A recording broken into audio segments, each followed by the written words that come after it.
Yeah, nigga. B.Blaize. Welcome to my life. Would you please introduce yourself for those that do not know you yet? B.Blaize, man, you already know. Flow Flame E&T, man. I-95 gang. BX, nigga, T-Town. They already know, man. I'm all around. Google me if you don't know who I am. B.B. So where are you from? From the Bronx, man, originally. Born and raised. You know what I mean? Then I moved out here to Tampa. Been doing my thing ever since out here. What or who are some of your musical influences? My musical influences, man, I got a lot. KRS-One, L, Cool J, Wu-Tang Clan. I'm real versatile though, so I like different stuff. So back in the day, I had my little, Beastie Boys, Marilyn Manson. I might have even mixed in a little bit of Green Day, Blink 182. Like, I liked everybody. Lady Gaga's popping. Like, you know what I mean? I like all the different types of things, like all different types of genres. I don't just stick to just one. And how long have you been rapping? I've been rapping since I was about 11 years old, but I didn't take it seriously till I was like about 19 when I moved to Tampa.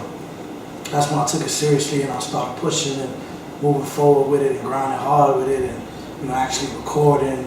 Because back in the day it was just freestyling over people's beats and making jokes, you know what I mean, rapping over Eminem tracks and stuff like that and just cracking on everybody, making jokes and making everybody laugh, you know what I mean? When you were on stage for the first time, what did it feel like for you? Well, I really was never one that had that stage fright. I was never scared of the stage. Cause I was always on stage when I was young. I used to do plays, I used to sing and stuff like that. So, you know what I mean, I ain't never had that stage fright. But I mean, the first time I really was on stage when I took this rap serious, I was just hyped. I was ready to get it done. I was crunk.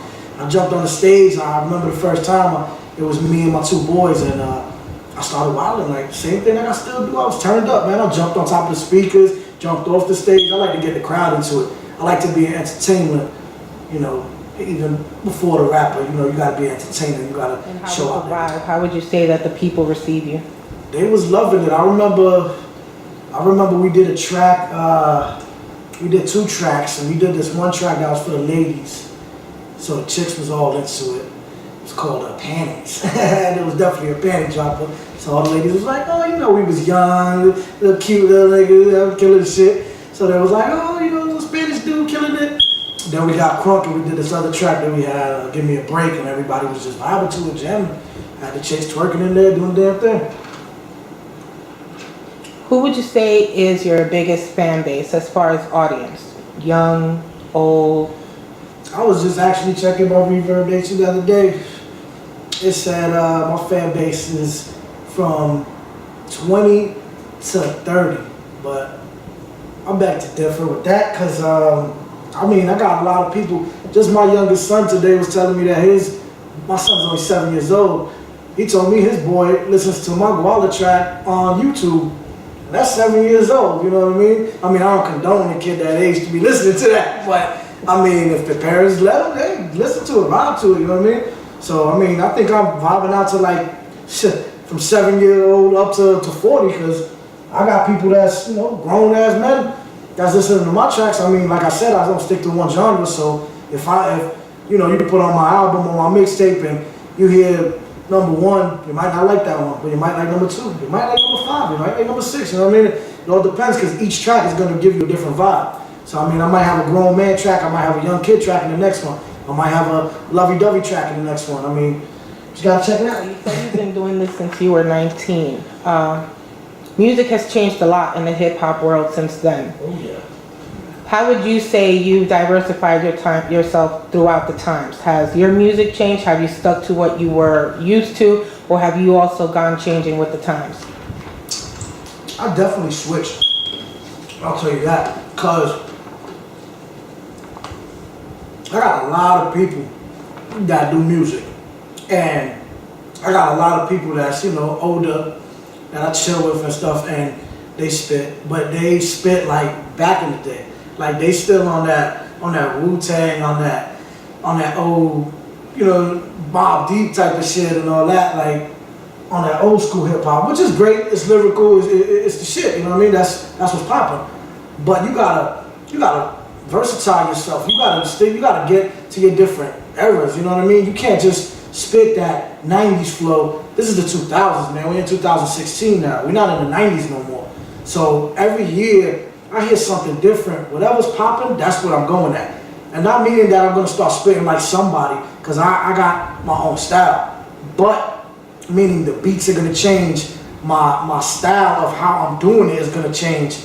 Because I'm gonna keep the same flow, but it's gonna be a different style. If y'all understand that. I mean, if y'all understand music, y'all understand what I'm getting at with that. I like to, like I said, different genres, so I like to change it up in every track. I mean, right now, you got, you know, I went from EDM, I do EDM tracks, you know what I mean?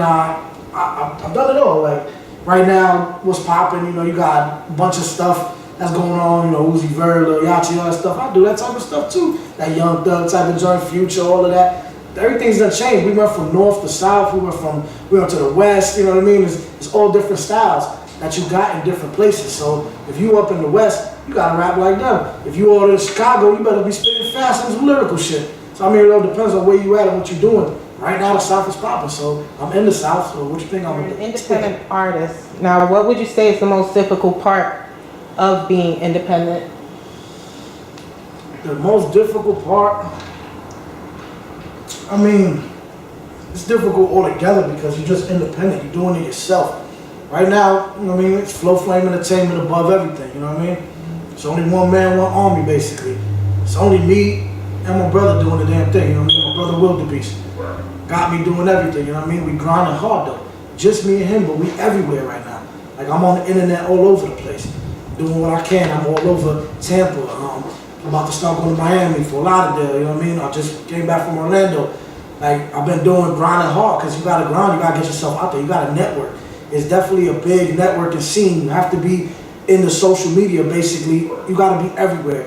If a person's taking a picture, they gotta be taking that picture with you. Or you better be in the background, you better be in the video, in the background, or in the front. You just gotta be everywhere. Let people know who you are, show face everywhere, and let your name be. My next question, what advice would you give to an upcoming artist, someone just brand new, fresh face, just starting?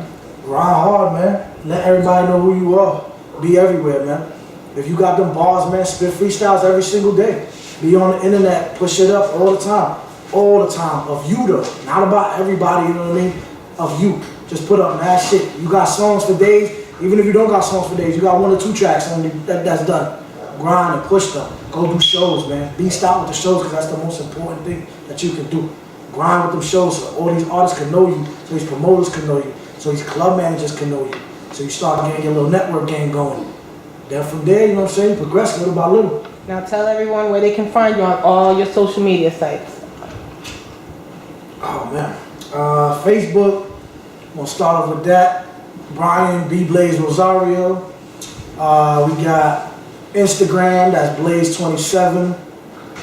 You got, and this is B-L-A-I-Z-E. Again, let y'all know.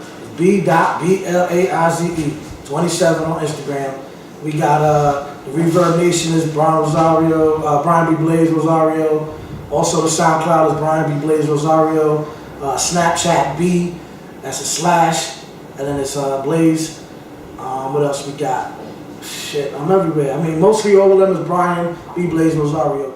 All right, is there anybody you want to shout out before we end this? Yeah, definitely, yo. Big shout out to my big brother, man. Wildebeest, nigga, the monster of Flow Flame Entertainment. You know what I mean? So definitely big shout out to Wildebeest, man, aka Big Will. Big shout out to fucking DMR, man, doing their damn thing. AVS Studios, UAK gang, nigga, BX Holla, you already know. Fucking 3 Dream Studio, my mans, you already know who you is, nigga. Everybody that fucking put in work with me, man. Everybody that showed me love, nigga. Big shout out to all y'all, to all my fans that keep rocking with me, man. Keep rocking with me. Cause y'all gonna see way way more than B.Blaize, nigga. I'm gonna be beasting out. Definitely get ready for all this fucking new shit that's coming out. EP dropping soon. We got the mixtape Global Takeover coming. And that album, when that shit drops, that motherfucking consistency is key. I'm gonna have y'all head spinning. Definitely. Y'all niggas gonna see diversity in all these different genres. So fuck with it, nigga. B.Blaize, man. Started rapping on songs on the radio to play around. Fast forward his life and look at what it turned out.